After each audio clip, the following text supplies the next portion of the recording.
Leo tunaona Christmas inasherekewa mwezi wa 12 tarehe 25. Yesu hakuzaliwa tarehe 25 na wala hakuzaliwa mwezi wa 12. Hilo ni neno la Mungu. Bwana Yesu asifiwe. Na hatujaagizwa kwenye hii Biblia hii. Hakuna mahali tulipoagizwa kusherehekea tarehe ya kuzaliwa Yesu Kristo. Hakuna mahali inapotuambia hii Biblia hata wewe mwenyewe kusherehekea siku ya kuzaliwa. Hakuna agizo. Na waliokuwa wanasherehekea siku ya kuzaliwa walikuwa ni wapagani, na haya mambo yalianzia kule Babeli. Misri ndio walikuwa wale wafalme walikuwa na tabia ya kusherehekea tarehe ya kuzaliwa, siku ya kuzaliwa. Lakini mtakatifu wa Mungu, wewe Mkristo ambaye unaliishi neno la Mungu, Mungu hajaagiza hata wewe usherehekee siku ya kuzaliwa.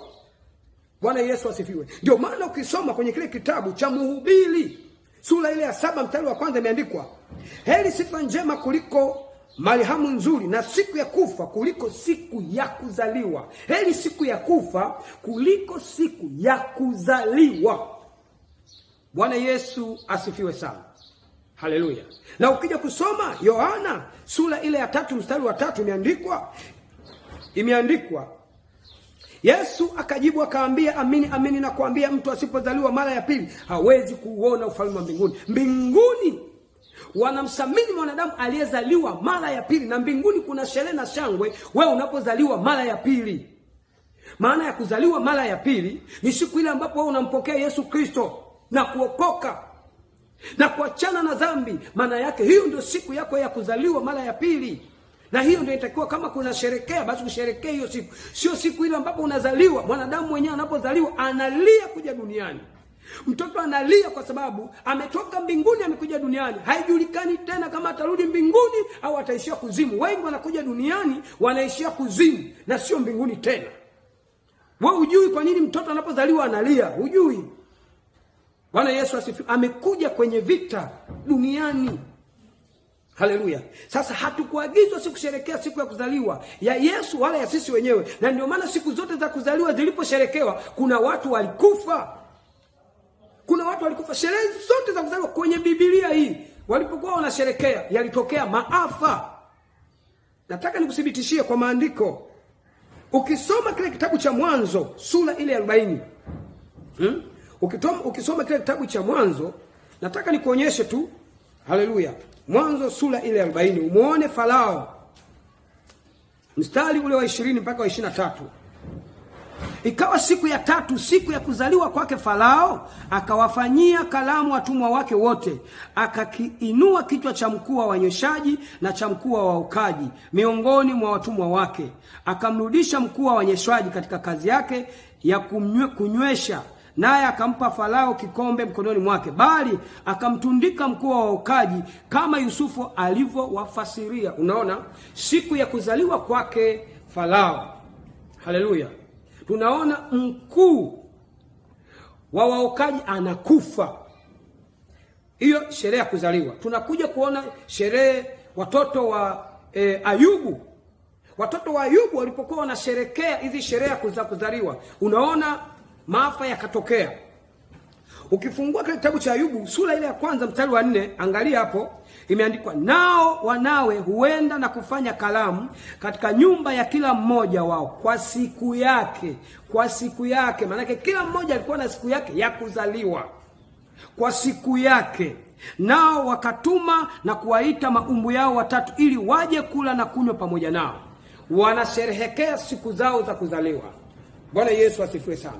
Hapo mstari wa 18 imeandikwa, huyo alipokuwa akali akinena, yule aliyetumwa kuleta ujumbe, akatokea na mwingine na kusema, wanao na binti zako walikuwa wakila na kunywa divai katika nyumba ya ndugu yao mkubwa. Mara tazama, upepo wenye nguvu ukatoka upande za jangwani, ukaipiga hiyo nyumba pembe zake 4, nayo ikawaangukia hao vijana, nao wamekufa. Na mimi peke yangu nimepona, mimi tu kukuletea habari. Unaona, hawa ni wana wa Ayubu. Walikuwa wanatabia kila mtu kwa siku yake ya kuzaliwa wanakwenda kufanya karamu. Walipokwenda kusherehekea kwa huyu ndugu yao mkubwa, walikufa siku ya kuzaliwa. Ninaendelea. Ukisoma kitabu cha Mathayo, unataka kumuona hapa sasa, tumuone Herode. Mfalme Herode. Sawa, Mathayo sura ile ya 14. Uone madhara ya kusherekea siku ya Christmas. Uone madhara yake. Mathayo sura ile ya 14 ukianzia mstari wa 6 mpaka wa 12. Mathayo sura ile ya 14 mstari wa 6 mpaka wa 12 imeandikwa. Ninasoma mstari ule wa 6 mpaka 12.